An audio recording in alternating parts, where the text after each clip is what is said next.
Good evening, everybody. My name is Katie Edwards. I'm the director of the Heritage Alliance. We're really excited that you're all here. This is a really great crowd. I know everybody's eager to hear his presentation tonight. I will actually introduce Ryan, who's going to come up and introduce our speaker. But if you would like some more information about our upcoming fundraisers, our other dates for History Happy Hour, other volunteer or membership opportunities with the Heritage Alliance, more information about the exhibit that's currently at the East Tennessee Historical Society, please come up to the table at the end. And without further ado, here is Ryan Nedra, our museum manager. Hello, my name is Ryan Nedra. I'm the museum manager for the Heritage Alliance of Northeast Tennessee and Southwest Virginia, and I'd like to welcome Dr. Warren Dockter to the stage, I guess, sorts, for another History Happy Hour, third Thursdays of the month. And this will be a conversation on the Battle of Kings Mountain and the intelligence war in the south of the American Revolution. So, thank you. Thanks, Ryan. Before we get started, just a couple things about me so you know who I am. I'm the president and CEO of the East Tennessee Historical Society. Is anybody a member of the East Tennessee Historical Society? If you're not, you should join us. I'm contractually obligated to say that. I would encourage everybody to come up and we have an exhibit on right now that coincided with the opening of the new stadium in Knoxville about the history of baseball across all of Tennessee. And if you've not seen it, it is awesome. It's all original research. Everything in it's new. We've made it to travel, so hopefully we'll be able to bring the exhibition up to Jonesboro or at least somewhere in the Tri-Cities area.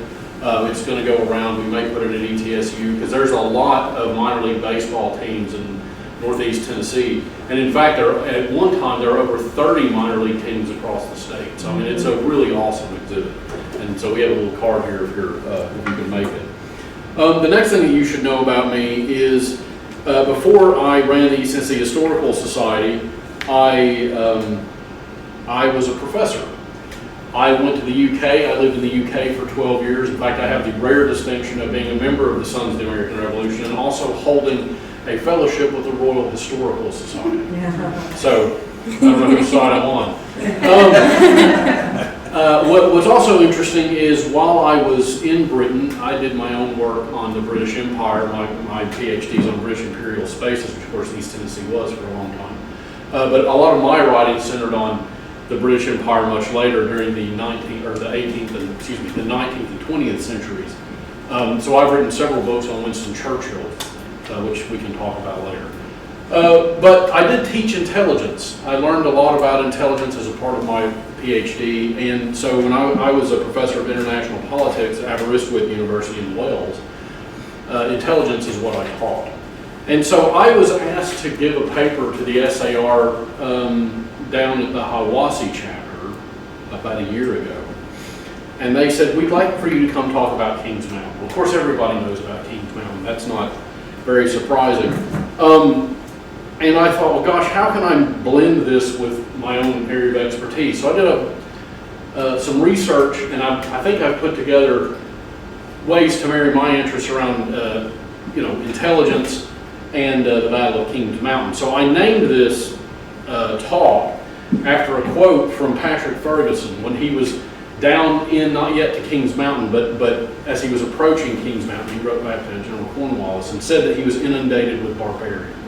Of course, talking about the Appalachians who come over the mountain men, as well as the over the mountain men, as well as like just different people from North Carolina who come down to assist.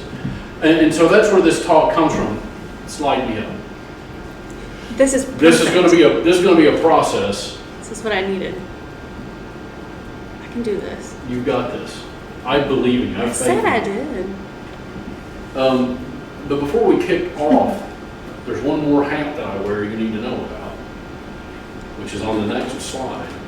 And I feel safe that we're going to get there. Yes, we are. You showed me. My lovely assistant. That's too far. Here we are. Here we go. Okay, so I'm also the vice chair of the Tennessee Commission for the 250th. I'm also on the Historical Commission. But I wanted to show everybody, this is the new logo for the Tennessee 250, which we're all very, very proud of. So if you have interest or questions in the 250th, let me know. This is one of the talks We're planning on doing lots of things across the state.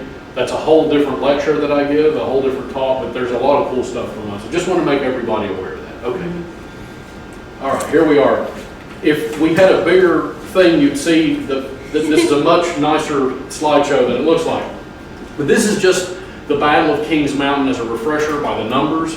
So it took place on October 7th, 1780. The Over the Mountain men basically faced off against Patrick Ferguson and the British forces.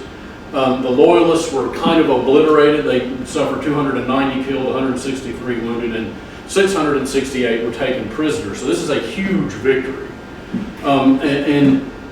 Basically only 28 people, patriots, were killed, 60 were wounded, and it's one of those turning points in the war. I attended a lecture about the American Revolution in Florida about 3 or 4 years ago, and there's a huge book that is coming out, lots of books coming out for the 250th. And these were sort of military thinkers. They had to kind of spread on the importance of each battle. And when we got to Kings Mountain, I was disappointed because they didn't talk about the real importance of the Battle of Kings Mountain. And you can see here that Teddy Roosevelt, who wrote about it later, said that the brilliant victory marked the turning point of the American Revolution. Lots of military thinkers and strategists around the turn of the century demarcated the Battle of Kings Mountain as the real turning point in the war. First of all, because it's a turning point in the southern theater of the war. And then that leads on ultimately to General Cornwallis surrendering in the southern theater, which more or less capitulates the British ability to wage war in America. Thomas Jefferson himself, much closer to the time, actually said that this basically turned the tide towards success. So even at the time, people appreciated what a major victory this was. And it's one of the things I think that's been forgotten in our modern historiography is just how important the Battle of Kings Mountain was. Okay, slide. Nope, wrong way. Okay, so this is just a refresher. This is a painting, and we all have loads of paintings. This was done of the Over the Mountain men leaving Tennessee, crossing the mountains and going down to help in South Carolina. This is a portrait of Patrick Ferguson, our villain for the piece, and General Cornwallis, also a bad guy. And we'll talk more about them as we go on. But again, these are all things that you probably know already. Okay, I wanted to stop for a second, and these slides may be out of order, but and talk a little bit about Patrick Ferguson. Patrick Bulldog Ferguson, we have a lot of his writings, a lot of his diaries from the time, his letters back home. He was a brilliant man and a very considered man. So that doesn't really gel with the picture that we have of him as this sort of bloodthirsty tyrant. And I've included his quotes here because I wanted you to get an idea of the kind of things he was saying. I'm going to read them to you, so bear with me, just so that you get a feel for him. After routing General McDonald's army, he captured Philip Samuel's forces and forced to tell them that they would march his army over the mountains and hang their leaders and lay waste to the country with fire and sword. Now again, this is a very educated, peaceful guy, but he's coming out as a sort of very aggressive person. Here's another one from 1780, just before, closer to the Battle of Kings Mountain. Unless you wish to be eaten up by an inundation of barbarians who have by their shocking cruelties and irregularities, talking about us as Appalachians, give the best proof of their cowardice and want of discipline, I say, if you wish to be pinioned, robbed, and murdered, and see your wives and daughters in 4 days abused by the dregs of mankind, grasp your arms in the moment and run to camp. So he's written this letter out trying to muster loyalists and Tories in the hinterland of North Carolina and South Carolina to join his camp to help fight these barbarians, right, who are us. And he also finished by saying, the Black Water men, which is what he called the Over Mountain men, cross the mountains, and if you choose to be degraded forever and ever beset by a group of mongrels, so at once, and let your women turn their backs upon you and look out for real men to protect them. So he's writing to these men, and he's saying, you know, you have to come help me. That's what a real man would do. These barbarians are coming to do this. Now, this is an interesting choice because what, again, this guy's doing intentionally is kind of riling people up. You know, he is this sort of brutal guy and becomes this brutal guy, this aggressive guy. But he's actually using this language to try to get people excited to come join him, which is a huge miscalculation, as we'll come to learn. Okay, so if we go back to Sycamore Shoals, which is just up the road, some of our major players that we have, Anthony Bledsoe, Colonel Isaac Shelby, Colonel William Campbell, are very important players in the Overmountain, and most of whom signed the Watauga Compact. You also have Colonel John Sevier, personal hero of mine. We have his statue was recently put up outside the History Center, but we don't have his head, so we have a headless statue of John Sevier, which is kind of hilarious. Colonel Benjamin Cleveland was there, would join later at the Battle of Kings Mountain, and was also at Watauga, I believe. And he was known as the terror of the Tories. So the people that Patrick Ferguson is writing to is who are terrified of him. And of course, John Ray, which Ray County is named for. And this is an early painting depiction of what the camp looked like at Sycamore Shoals before they left. Again, if we had better graphics, this wouldn't be so bad. One second, I'm going to. Okay. All right, now let's go to the next one. So these are our over the mountain, and these are our heroes. There's a famous picture here of Patrick Ferguson. This is a painting being shot off his horse. We all know that he was killed in action.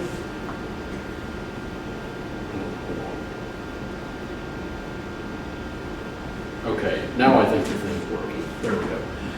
And so I just wanted to include this to kind of show you. So the Battle of Kings Mountain, particularly closer to the time, has lived in the imagination of historians in a way that, like I was saying, we've kind of forgotten about it today. It shows up in lots of art. People depict the death of Patrick Ferguson quite a bit.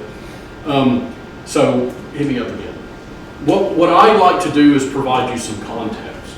So the first thing we have to do, and this goes back to me being a college professor, is to talk to you about what I mean when I say intelligence. We all have kind of a rough idea about what intelligence is, but there are different types of intelligence. So we're going to talk a little bit about that, and then we're going to talk about the broader context that King Mountain fits in historically, so that you can really onboard this. So the different types of intelligence. There's physical information. That's like what's on a map.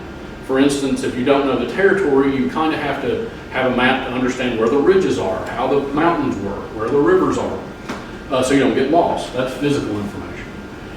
The other type of information that you would need that we consider intelligence is called complex intelligence. And that might be someone's intent to do something in a battlefield, a battle strategy, as it were. It might be considered complex or verbal information. So these are the kind of information you'd have spies look at. Okay. Click through this because there's a couple things that will appear. So the first people, and this is just a brief history lesson, keep going. It'll be easier for you. Go back. Okay. The first people that set out and define what we mean when we say intelligence, and this won't surprise anybody to learn, there was no CIA in the American Revolution. There was no intelligence. There were military intelligence officers, but usually it came down to whether or not whatever particular military officer was interested in secret information or not. And particularly at the end of the 18th century, and certainly into the 19th century after von Clausewitz writes On War, people considered, gentlemen I should say, gentlemen, particularly British officers, considered intelligence sort of something that was dirty, something that you didn't engage in. It wasn't gentlemanly, it wasn't cricket, and so you shouldn't sort of adhere to it. After the creation of the CIA in 1947, a man named Sherman Kent, who worked at the CIA, was like, we need to have our own journal to talk about what intelligence is. Well, we need to figure out what intelligence is. So Sherman Kent comes up with the need for intelligence literature. He starts a journal that the CIA still has and is still running called Studies in Intelligence. And even he has a hard time defining it because when you think, particularly if we expand this into the 20th and 21st century, what is intelligence? Sort of gets real gray real quickly. Is it your Twitter feed? Because that's open source intelligence, right? Or is it, it can be anything. So he says it's a kind of a knowledge, right? That's not really helpful. But it's a type of knowledge that maybe is secret. Now, but it's not just knowledge, it's also the organizations who produce or create or try to keep that knowledge secret. So when we talk about intelligence, we're talking about the thing, and we're talking about the organizations that try to control the thing.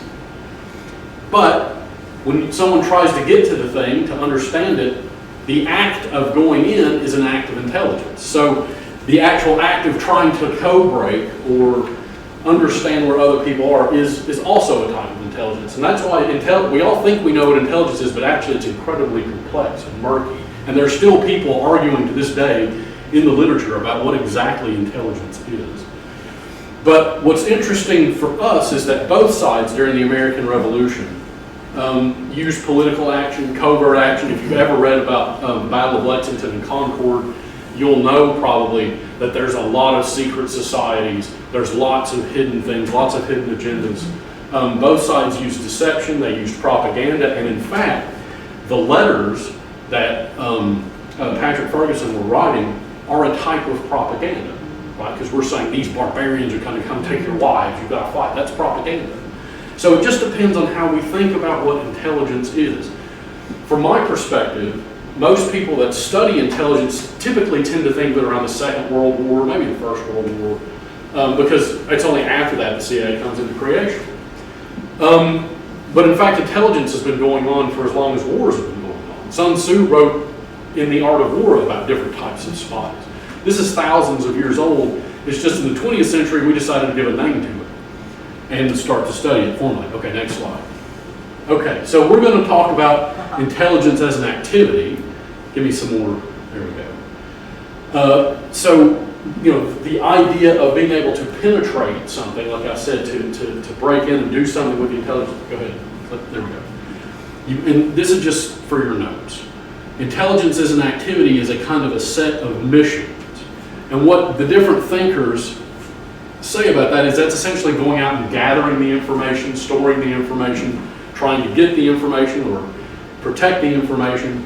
And it's basically all the things we were mentioning. And you can see that the penalty for being a spy, right, being engaged in intelligence is hanging. Because again, the idea was if you engage in intelligence or you're a spy, that's dirty, that's bad guy stuff. It takes someone who's morally corrupt. And everyone here knows the name Benedict Arnold, who was of course a spy for the other side. And so there's this idea that people that are engaged in intelligence are often bad, evil, shadowy type figures, like Ernest Blofeld and James Bond. Patrick Henry is a famous intelligence. This is a statue of him, and this is him being hanged. Okay, next slide. Okay, so we've got our intelligence context down. Now we're going to talk about the historical context. The Southern strategy really kicks off in 1778 when General Henry Clinton who had been over all the British forces and had been doing pretty good but not great by the King's standard. And you have to remember, if you look at Britain inside the political context of Britain right now, you've got the King and the Tory parties, but you have other parties, the Whigs, who really don't think there's a need for a war. So Britain's quite politically split. Often the way we think of Britain in the writing, particularly because we read the writing of the Founding Fathers, is that they cast the evil tyrant King George, and it's everything he decides is law, which is kind of true, but also it's not that simple because Parliament has a whole lot to say about what's going on, and Parliament's pretty split on whether or not Britain should even be involved in this war or not. A lot of them see the colonies as an expense, and they want to let them go. Do your own thing. Go with God. That's the feeling of the Whig Party. The Tory Party, on the other hand, deeply conservative, want to keep control of the colonies because they want to control the marketplaces.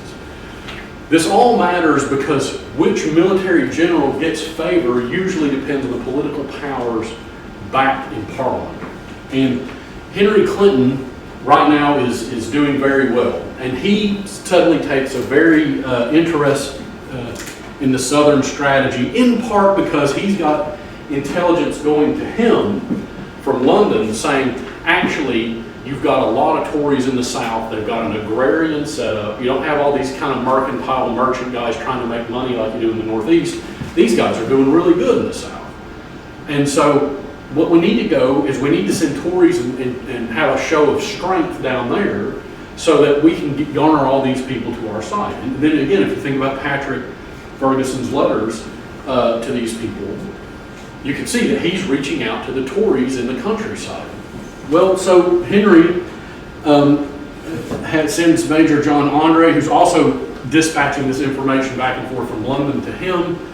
And they basically set out with a campaign that if they can take out Savannah, Augusta, Charleston, and Camden, South Carolina, they'll more or less create a hold around the ports, and then they can move inward to control the hinterland, which is a pretty standard operating British strategy.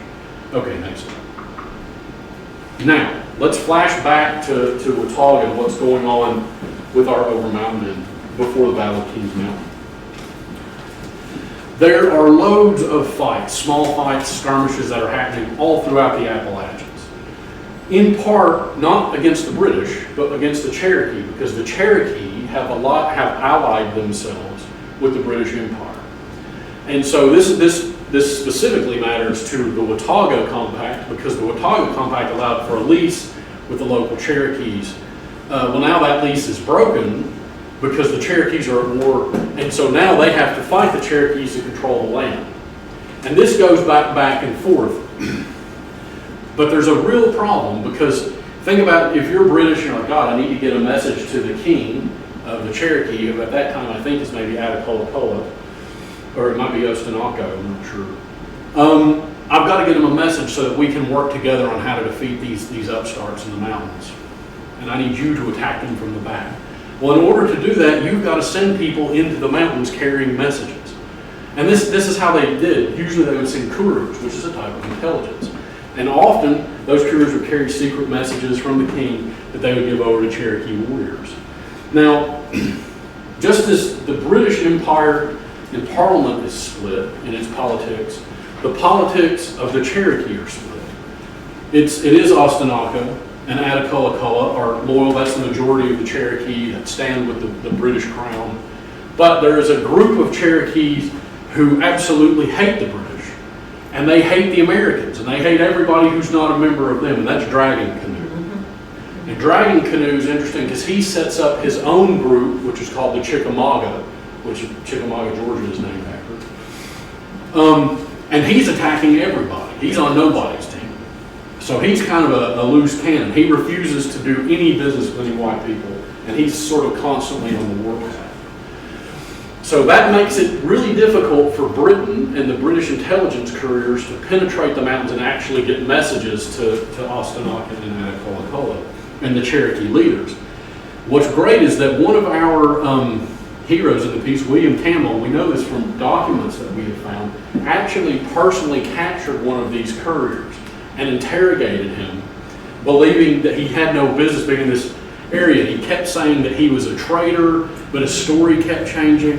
And eventually what happened was he was able to get him to admit that he was a courier for the British. And he said that he would grant him his life if he would give him the information he was supposed to hand over. And it turned out the guy had kept the documents in a secret compartment in his shoe, and William Campbell was able to capture that. So already William Campbell and the Appalachians, who are Over-Mountain men, already kind of know about this intelligence game. You know, John Sevier, they all have intelligence officers who are running sort of ground intelligence with the Cherokee very early on before the Battle of Kings Mountain. Okay, next slide. Okay, so the very first, or one of the very first moves after taking Savannah, which was very, very successful for Henry Clinton, he then sets to move and to take over Charleston, and there's a sort of a good map about how they do this, and they're able to take control of Charleston very quickly. This is a devastating blow for the Patriots. General Cornwallis also proves himself in this battle as being really somebody who's a thinker himself, that is way out front, and perhaps even more important than Henry Clinton. Okay, next slide. So that's the fall. So once Charleston falls, which is around between March and May, ultimately by April they're totally surrounded, and then this is a huge loss. So Benjamin Lincoln, who was in control of Charleston for the Patriots, for the Americans, surrenders over 3,300 Patriots. He also hands over 96 in Camden, also surrendered, who were like stationed out around it. So those are the sort of forts outside Charleston. And this is remarkable. The British captured 5,266 prisoners, 311 artillery pieces, 9,178 artillery rounds, 5,916 muskets, 33,000 rounds of ammunition, 15 regimental colors, 49 ships, and 120 boats. This is the largest surrender of American forces before the Civil War. So this is a devastating loss. And the architect of this victory really is General Cornwallis, who's writing back to Parliament, and he's getting letters back that are like, you know what? Henry Clinton's not really that smart of a guy. Maybe you should think about taking things over. So, but he has people kind of in his rank. So under Henry Clinton, he's got a guy named Banastre Tarleton, who's kind of a ruffian himself. He's sort of like, if you think of Ferguson being the bulldog for Cornwallis, Tarleton is the bulldog for Henry Clinton. And as they assume control of Charleston and they start controlling the area around it, they start sending out spies to sort of figure out who's safe, who's in, who's out, which is again standard operating procedure for the British. One of those spies is this guy, John de Treville, who actually was a spy for the British. He penetrated the Americans, served in some of the militias, would gather information, and then would go back and feed it directly to Henry Clinton. And so you have this sort of exchange of knowledge, as well as Alexander Chesney, I think, was in on that too, or maybe he stopped it. I can't really remember that bit. Okay, next slide. So you have this really interesting situation contextually where you have different powers in Britain fighting for control of who's actually in control. They're all using intelligence, not just intelligence against the Americans, but these guys, Henry Clinton starts getting letters saying, hey, you need to check out because Cornwallis is on your back. You know, he's looking to do stuff. So they start using their spies against each other, domestically, in Charleston and against one another in New York, because sometimes Henry Clinton would go back to New York, you know, to try to really pilfer each other's information so that they can all get better standing with Parliament or the King. So there's a lot of infighting going on there. Well, during this moment, there's a time when the British really have the momentum. You know, Savannah has fallen, Augusta has fallen, Charleston has fallen, and they start penetrating in and they start sending letters to loyal Tories or whom they think is loyal Tories into the hinterland of South Carolina. And one of the sort of battles they create, the idea here is that Cornwallis is going straight through and Tarleton and Ferguson will come around like a pincer movement and start kind of meeting each other to defeat the Patriots as they encounter them. One of the first battles that happens is the Battle of Vauxhalls. And why this is important is there's a thing where, and historians sort of argue about this, but basically the British win that because the Patriots surrendered, but they started shooting the Patriots anyway. And this became known as Tarleton's Quarter because he didn't give quarter. So he, you know, if you've seen the movie The Patriot, the Jason Isaacs character is sort of loosely based on Tarleton. It might be also a blending with Patrick Ferguson as well, because I think they sort of blended them. But so this is a picture of him as a younger man. And then there's the Battle of the Plantation, which is a small victory for the Patriots, showing that they're still in the game, that they're still fighting.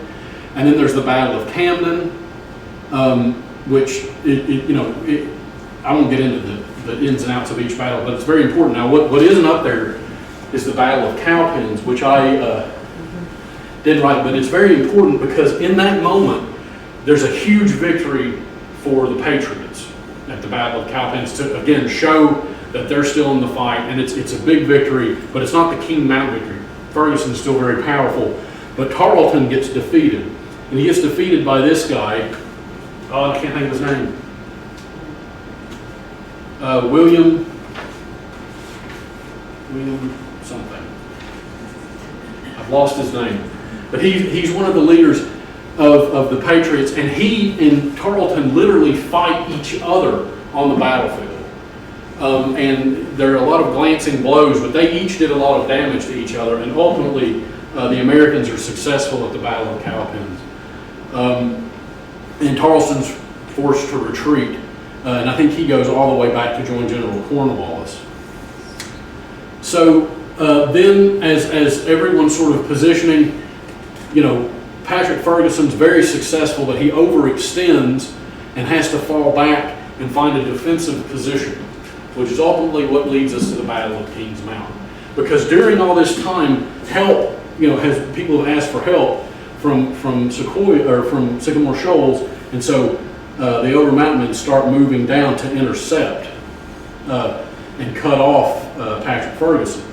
And so Ferguson turns back, realizing what's going on because of the different intelligence agents, and starts looking to move back to meet with Cornwallis. Okay, next slide. So this is when the game changes, and the Over Mountain men are able to move down. There's cowpens there, and start kind of slowly moving around the neck of the British forces. And this is the moment where, Patrick Ferguson was looking for a place to go. He's in desperate need of that kind of physical, geographical information we're talking about, and he sees the perfect defensive point, he believes. And that point is Kings Mountain. That's another painting of the Over Mountain men. Okay. And this is what he sees, this mountain. And I don't know if you've been there, but he writes this back home: I am the king of this mountain, and God Almighty cannot drive me from it. Now, I don't know if you know what the word hubris means, but this is literally the definition of hubris. So he puts himself in a defensive position, and the way Kings Mountain is it comes out to a point like this. It's sort of like a ramp, and one end sort of gradually goes up, and then there's like a cliff on the other. And so Patrick Ferguson puts himself in a defensive position. Okay, next slide. So this is the point here. Now, as he gets ensconced up here, the leaders, William Campbell, John Sevier, and Joseph Kerr. No, that's not Joseph Kerr. I can't think of the name of the other guy. I'm sorry, I'm blanking on you guys. James Williams, that's it. They all start realizing that this is actually going to be a very difficult battle because he's in a really good, difficult defensive position. But something, and I don't know if this comes out in William Campbell, because I do think that it could be in William Campbell's or John Sevier's, but these are the sort of three intelligence officers that they had. These are guys who were working for them. Joseph Kerr was working for James Williams, but also working for William Campbell, going out and collecting, finding people in the countryside who would join their cause or give them food and supplies. Enoch Gilmer, who was in William Chronicles militia, working for William. That's William Campbell. Working William Campbell's militia, and I'll talk about him in a second. And Samuel Hardy, who had worked with John Sevier for a long time doing intelligence operations against the Cherokee. These three guys kind of get together, and Enoch Gilmer is really interesting because he has a bad arm. He's infirmed. He sort of has a bad limp, and he's missing sort of part of an arm. And so he uses this, and he infiltrates the British camp before the battle, about a week before the battle. And he's hanging out there helping them, learning what he can. And he figures out, and then goes down and talks to Joseph Kerr, who then talks to Samuel Handy and says, look, these guys, just come in and say that you're with them, and they'll let you in. They think that everybody's loyal to the British. So they all three get in, and they sort of penetrate the camp, and they're there for 3 days. And in it, they're able to work out exactly all the positions of Patrick Ferguson's setup and what his strategy would be if he's under attack, which I'll show you in just a second, I think. And then they go back and they tell John Sevier and William Campbell, who then tells James Williams. And you can kind of see where everyone's positioned. Clinton's here, Winston's here. And so if you go to the next slide, I'm going to have to, yeah. Basically, because it's like a ramp, Ferguson had this idea that he could just, mount a defensive position here and kind of keep people at bay. And that it would move, it would sort of be like a push and pull thing. And so the American military forces approached the camp in 2 columns, but they knew the layout of his forces, and the Patriots were able to counteract any advantage that he had. So they were able, they knew because of these 3 people that did the undercover work, exactly how Ferguson would try to deal with each of the things. And so when Ferguson ordered a charge, the front Patriot column, the rear column would instantly advance on the flank. So when him doing this thing, thinking that he'd keep them off, what they've done is they've destabilized him. So anytime he pushes one side forward, they attack at the back, and vice versa. And then, as we know, eventually he basically has surrounded himself, and they slowly whittle his forces down. So this is a huge, having those three guys completely changes how this battle goes. Now, I'm not saying that the Patriots wouldn't have won, they probably would have, but we have no way of knowing. They were armed with such knowledge beforehand, there was very little that Patrick Ferguson could do. Next slide. That was a picture of Patrick Ferguson's grave. So, Benjamin Cleveland, at the end of it, climbed up to the mountain and claimed Ferguson's horse. Of course, he'd been shot off his horse and killed. He took his horse as a war prize, and Joseph Greer had to go tell the news. He was able to travel all the way to Congress in Philadelphia to tell them the news. And then, basically, most of the Over Mountain men were like, well, job done, and they go back home to Sycamore Shoals. John Sevier, Joseph Hardin, Arthur Campbell, and they led another expedition against the Cherokee further south from the frontier, which is what John Sevier had always done. And I don't know if you know much about this, but he and Dragon Canoe eventually later became sort of like arch nemesis, kind of battling it out from time to time. But this is the moment, it changes because at this point, General Cornwallis, who has all but replaced Henry Clinton as the Southern strategy starts to fall apart, basically decides there's no way to launch an invasion of North Carolina now and withdraws back to the coast.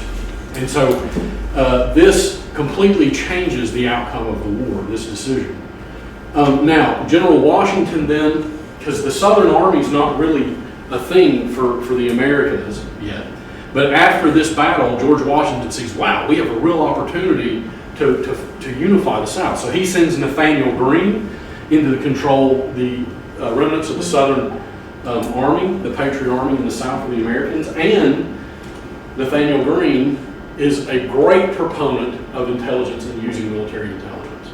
So that's one of the reasons, even after the war, the president basically gets a slush fund to carry out things that he needs to do against, later on, Thomas Jefferson and the Barbary Pirates, because of the work of Nathaniel Greene.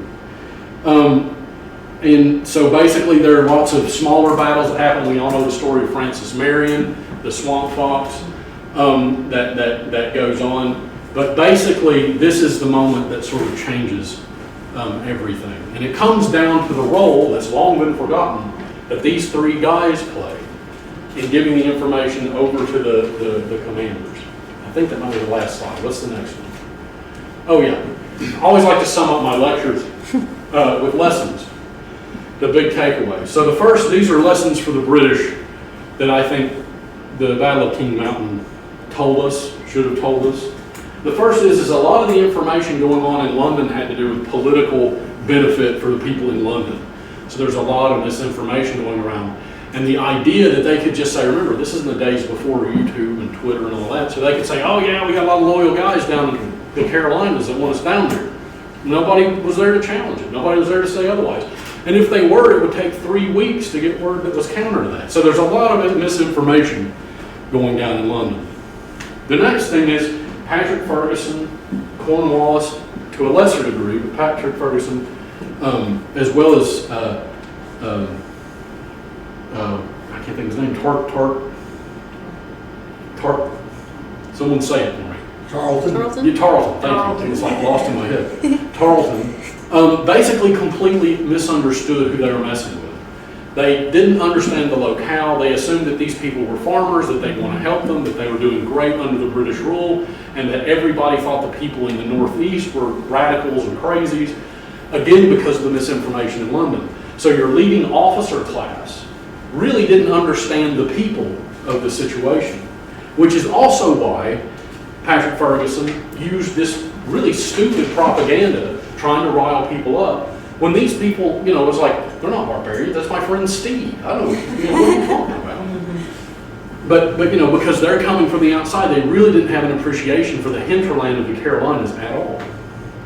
There's also a huge problem, as we were saying, with the competitive nature inside the British system. Under Henry Clinton and Cornwallis, all vying for power in Charleston so that they could look good to Parliament or to the King, meant that they weren't really actually engaged in any kind of real intelligence on the frontier, which was a problem. What intelligence they were able to get was not very useful or accountable, because again, things kept moving. They used a lot of Cherokee agents. There was a lot of old information. By the time it got to them, it was old. It was out of date. I also like to think that Patrick Ferguson's hubris is a reason that he lost. It takes a lot to say God himself can't do this to me. And we all see what happened. And then finally, the lesson is don't ever underestimate Appalachians, particularly Appalachians with rifles. Yeah. Because we will sort you out. And so that's the point, is don't mess with Appalachian.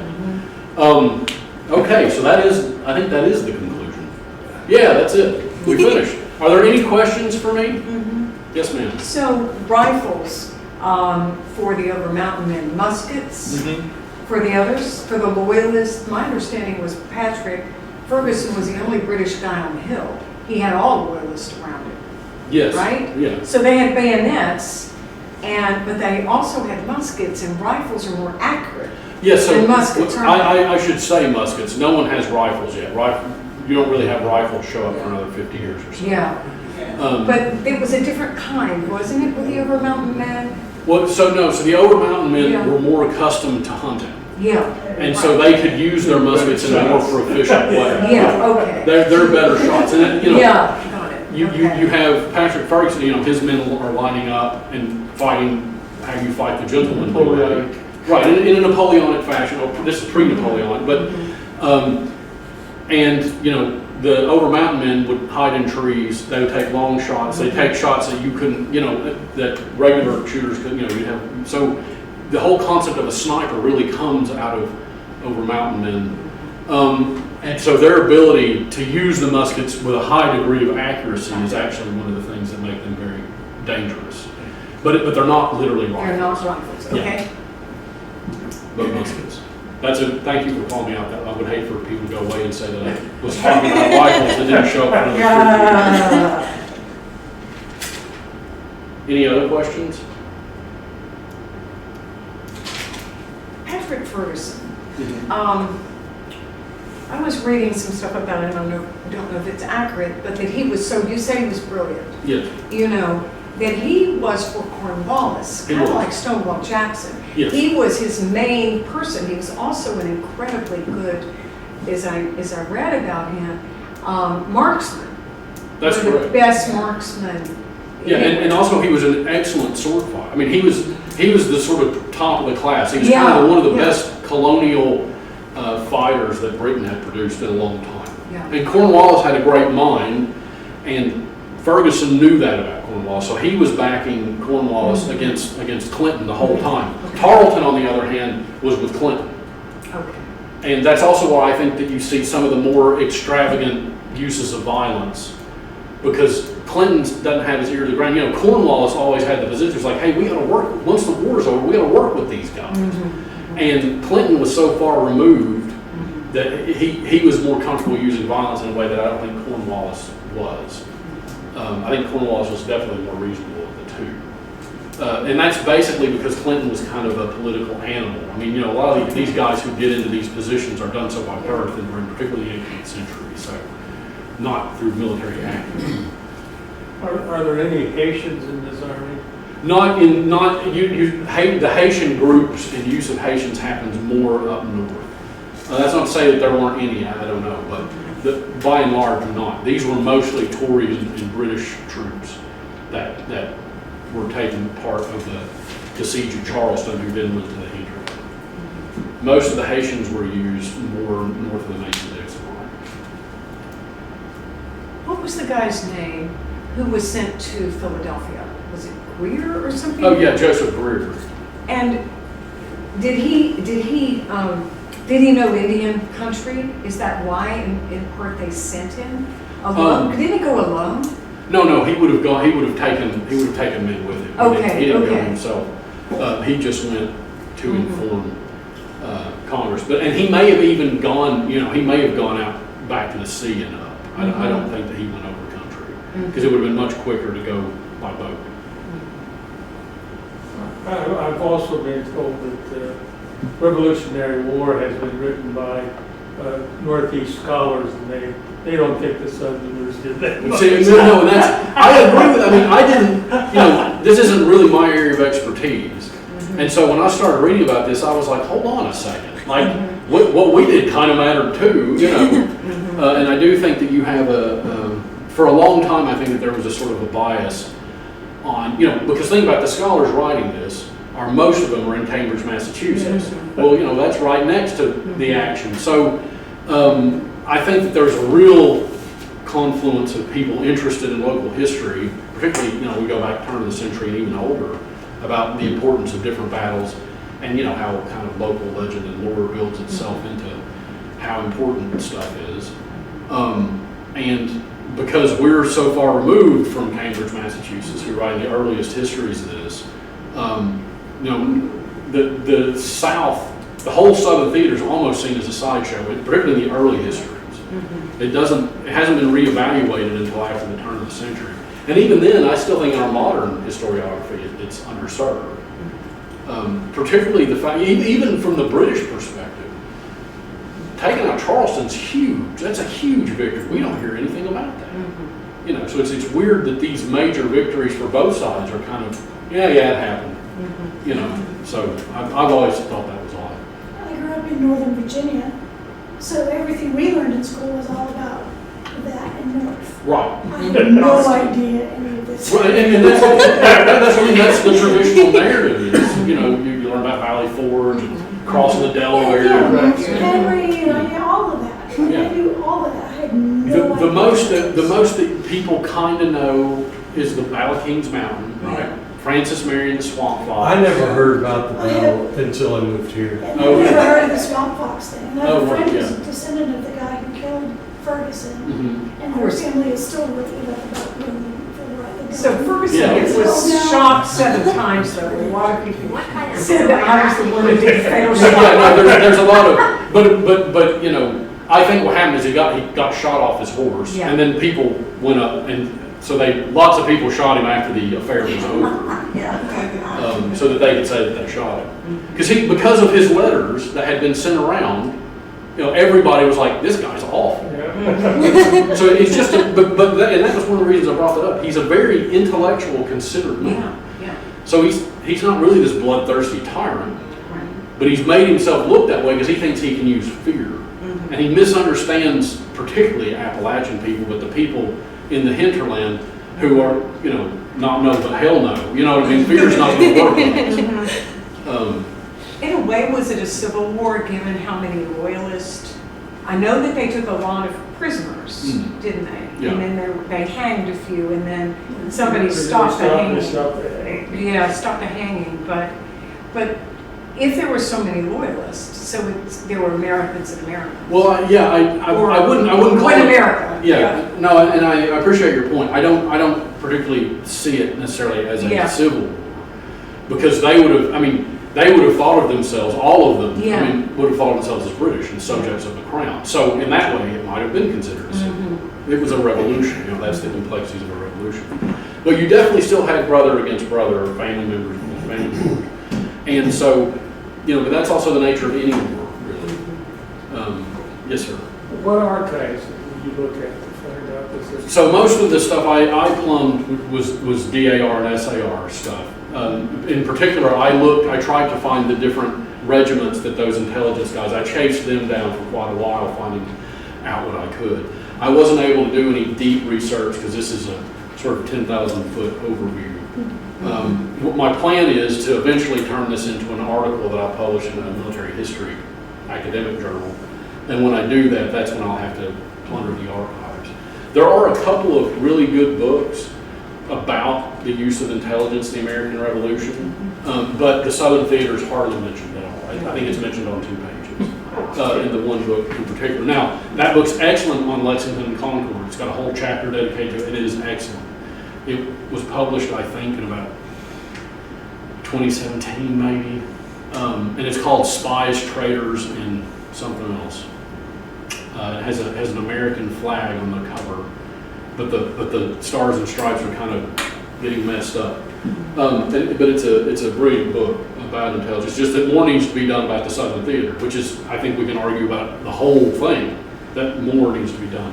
Particularly on, there's so much calculations done on the Overmountain men as well as the Patriots say, no, these are good American people, we know them, they're salt of the earth, they're okay. And the British say, no, they're all Tories, they're salt of the earth, they're okay. Well, clearly something's misfired. Now, a lot of that's probably miscommunication with London, but we need to know more about the everyday life and political aspirations of people on the frontier, many of whom couldn't read. So, I mean, that's a part of understanding this. We have to use material culture instead of using, documents. So a lot of the farmers and people that would support either side, we don't know much about. And so that's always a challenge for historians. Any other questions? Okay, we don't have any more questions. If everybody could please give them a great round of applause.